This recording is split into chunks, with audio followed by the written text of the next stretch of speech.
웃음만 나오고 대체 내게 무슨 Hello guys, good morning. So today is November 11. So time is 6:06. So ngayon sobrang dilim kasi may bagyo po dito sa amin na Olis. Yalis, yes. Sorry, my wrong pronunciation.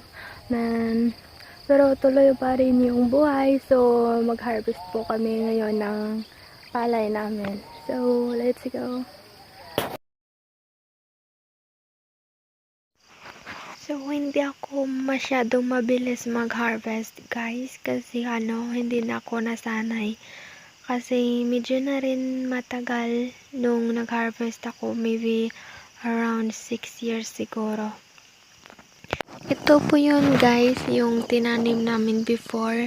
Naalala nyo ba yung vlog ko na gumawa kami ng palayan? After that, after 1 week siguro nang nagtanim kami agad.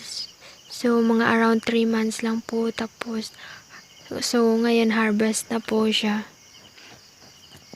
Ito po yung pangkabuhayan namin, yung maisan at saka yung palaya namin. Hindi naman masyadong malaki yung lupain namin, pero malaking tulong na po sa amin ito.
So, yan po si Upa, yung naka-blue, at si Mama, at saka yung yung ate ko, at asawa ng kuya ko. Nagtulong-tulungan lang po kami dito kasi wala namang ibang nagtutulong kundi yung pamilya, ganun. So, yung fiancé ko naman, siya naman yung kumukuha ng mga palay para i-transfer doon sa sa mabuting lalagyan, charot. So, medyo mabigat po siya kasi ngayon is nang umuulan pero mahina lang po yung ulan. And meet our horse. Nadala pa yung kabayo namin eh. So, doon po nilalagay yung palay para mabilis po siya, para hindi mahirapan yung mag-tracer sa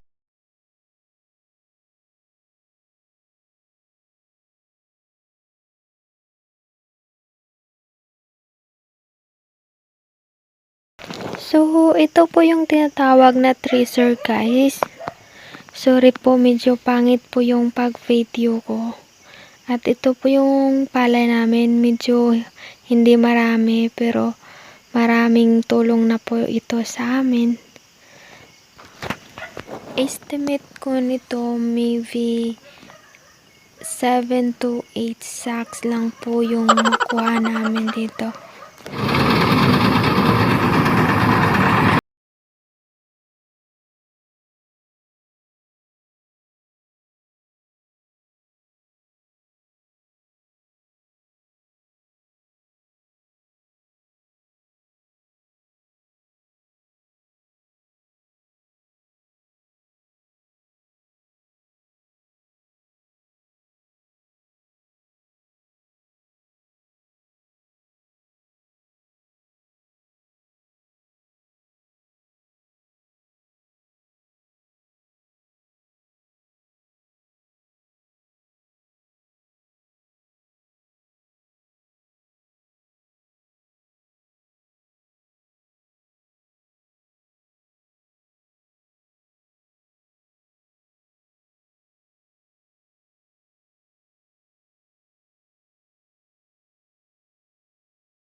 binilad But na if po you namin buy sa it very init homo, that para takes po nangit pa. makain na next day. Try ha ba? Try bite. Sa kwan itong dos ka aduni ko no. Mugali ra ko no og hubag. Try bite if homo. Apa it? Video mo. Very homok. Nanyet pa dituan. Need to gahi, di ba? Galingon ra ko no ng hubag pero lain mo kwan ba dili mo tubo. Pwede na. Pwede mo. Very easy to kuba dituan. Chay need butang init. May lugaw. Ikago.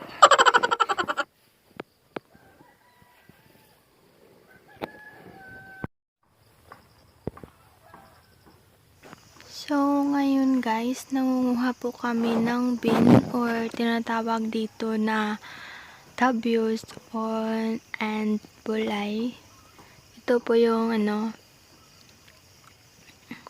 nilagay namin sa aming kanin pag magluto kami ng kanin. At pwede rin